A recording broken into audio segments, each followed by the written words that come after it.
మన ఆడవాళ్ళు కొంచెం ఇరిటేషన్ వచ్చినప్పుడు క్లీనింగ్ చేసుకోవడం కోసం ఎక్కువ వాటర్ తో క్లీన్ చేయడానికి ట్రై చేస్తారు. చేయకూడదా? Actually they are not suppose to do it.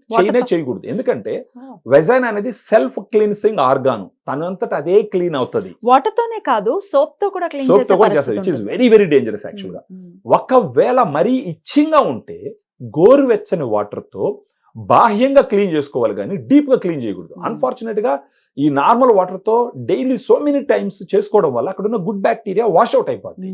అప్పుడు అక్కడ వెజనల్ pH వచ్చి మెయింటైన్ చేసే ఛాన్స్ ఉండదు. అప్పుడు బ్యాడ్ బ్యాక్టీరియా తనంత తను గ్రో అవుతుంది. అప్పుడు అది ఇన్ఫెక్షన్స్, ఇన్ఫ్లమేషన్ అన్ని కాజ్ చేస్తుంది.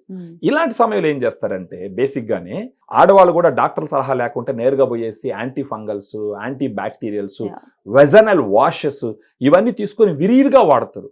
ఇవన్నీ ఏం చేయగలవు? ఓన్లీ ఆ బ్యాడ్ బ్యాక్టీరియాని కంట్రోల్ చేయగలవు, కానీ అక్కడ ఉన్నటువంటి గుడ్ ఎన్విరాన్మెంట్ ని క్రియేట్ చేయలేవు. ఆ గుడ్ బ్యాక్టీరియాని పెంచలేవు. పెంచాలంటే ఏం చేయాలి? పెంచాలి అంటే ఫెమిడిలైట్ లాంటి ఒక సప్లిమెంట్ ని వాడాలి. This is the supplement. ఫెమిడిలైట్.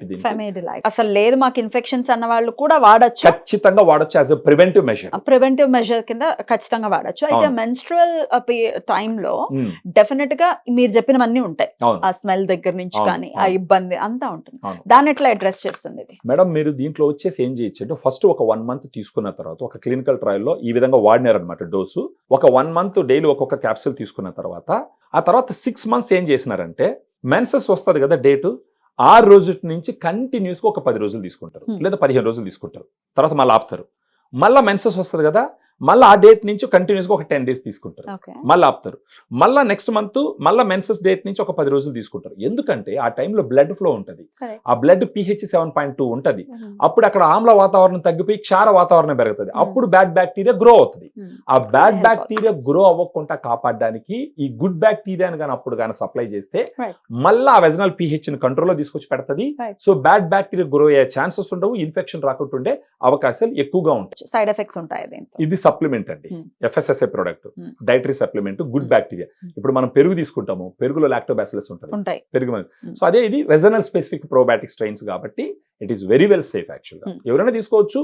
ఒక ప్రెగ్నెన్సీతో ఉండే వాళ్ళు మాత్రం డాక్టర్ సలహాతోనే తీసుకోవాలా, అదర్వైజ్ అదర్స్ వచ్చి anybody can take it. Right అండి. ఇది ఎక్కడ అవైలబిలిటీ ఉంటుంది? ఇది మళ్ళీ మన డైటీషియన్స్ ఫోన్ చేస్తే వాళ్ళు ఫ్రీగా మన వాళ్ళు ఎక్స్ప్లెయిన్ చేస్తారు, వాళ్ళ బాధలని చెప్పొచ్చు, మన వాళ్ళు సలహాలు ఇస్తారు, అలా తీసుకోవచ్చు. లేదంటే ఇదే విధంగా అపోలో ఆన్లైన్ ఫార్మసీ ఉంటుంది మేడం, 24/7 యాక్చువల్ గా, దాంట్లో కూడా బుక్ చేసుకొని తీసుకోవచ్చు. చాలా బ్యూటిఫుల్ గా ఎక్స్ప్లెయిన్ చేశారు. కృతజ్ఞతలు.